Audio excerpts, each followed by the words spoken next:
Today I'm going to start the replacement of the 5.5-inch headlight, which was on the bike when I acquired it. It had a chopper fork on it that I got rid of and replaced with a Jake Robbins fork. If you're into original and you're a purist, this is not the video for you.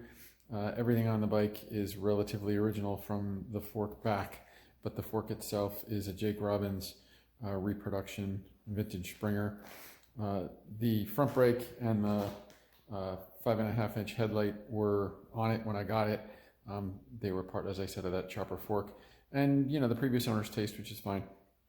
But finally getting around to getting rid of the baling wire and replacing it with a proper, hopefully a fairly proper mount with a full 7-inch headlight. So I'm hoping this will be pretty straightforward. All the electronics are inside of the 5.5. I did put, this is a 6-volt system, positive ground, but I did put a 12-volt converter in just for the turn signals, the Motogadget turn signals, Motogadget, which work great. Very happy with those. So there's a 12-volt converter in there just for that box, and then everything else is running at 6-volt. So I'm hoping that this Indian reproduction 7-inch will go right on. I've got some ideas for how I think I might be able to mount it. The Robbins fork gives me 2 mounting points on the top, but not 2 off of the friction discs. So I'm going to have to do something with the lowers, but I think that should be relatively straightforward. Quick view of the before and after. Again, there's that headlight and the brake from probably a Honda. The original Thunderbird fork with the Nicel frame and everything was lost by the original owner when it was swapped out for this. So done the restoration with the Jake Robbins girder and been very happy with it. The regular replacing all the gauges and everything was beyond my budget. So if you're offended by that, I'm sorry, but that's the way this restoration has gone.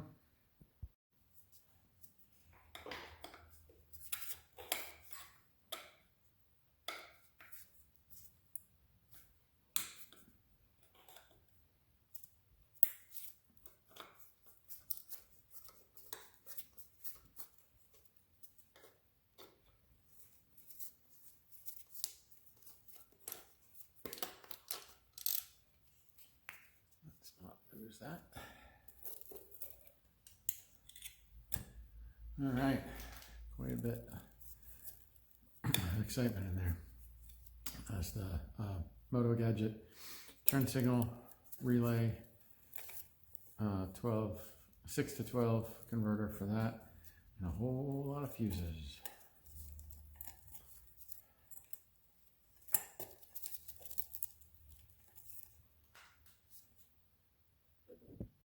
So I did take somebody's advice at some point and set up the ferrules and the connectors so that it's very difficult to screw up.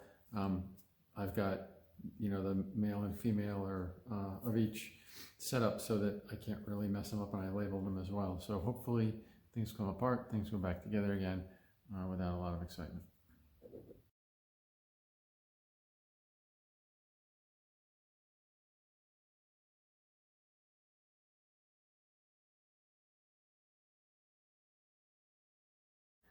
Just a quick overview. I bought a bunch of different braces, and some of these are light mounts, not headlight mounts, but fog lamp mounts or whatever.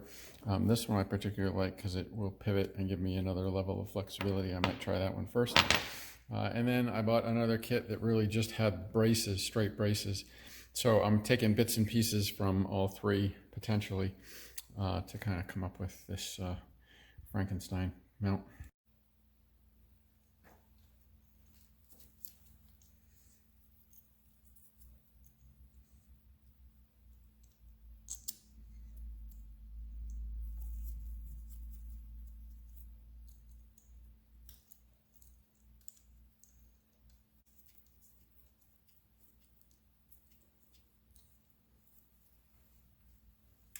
These seem like they're going to have the flexibility to mount.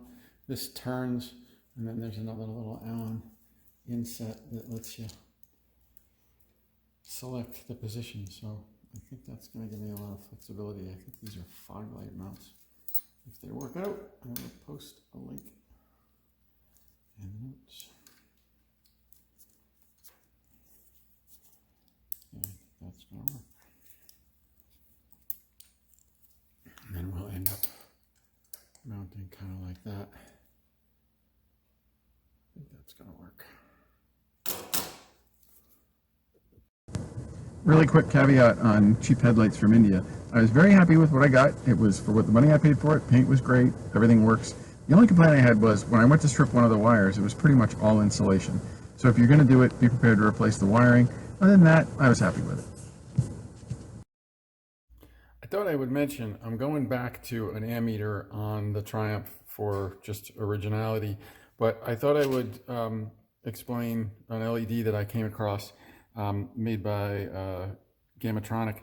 This is an LED that fits into the same form as a regular British indicator, and it changes color depending on voltage. It works on a positive ground system. It has a setting that allows it to run at 6 volt or 12 volt. Basically, it's steady green if it's getting, if it's charging at over 12 or over 6, depending on how you got it set.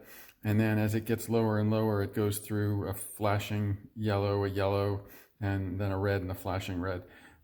Was really useful when I didn't have a lot of options on the Norton for being able to sort of see what was going on with the charging system, particularly when it's critical to running. It's a little bit different on the Triumph where it'll run independent of the dynamo, but a really useful little toy.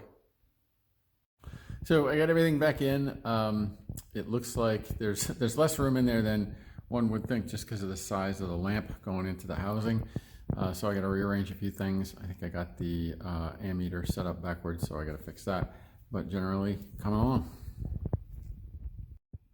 All right, everything's together and working. The braces are just dry fit. I'm going to go around, tighten everything up, put some thread lock on it.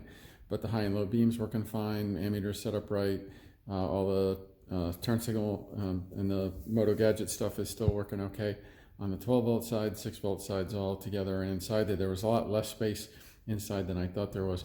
The braces worked out great. I was really happy with these brackets because they gave me the flexibility to have a short or a long piece here and to be able to turn them 20 degrees at a time either way and then lock them in. So that worked out pretty well, and the braces are just, black metal brace, but that works out okay. So again, I'll go around, tighten everything up, put a little thread lock on it, but generally I think that's the way it's going to be. So not a bad after look. Like I say, I'll tighten everything up, polish it up, take another picture.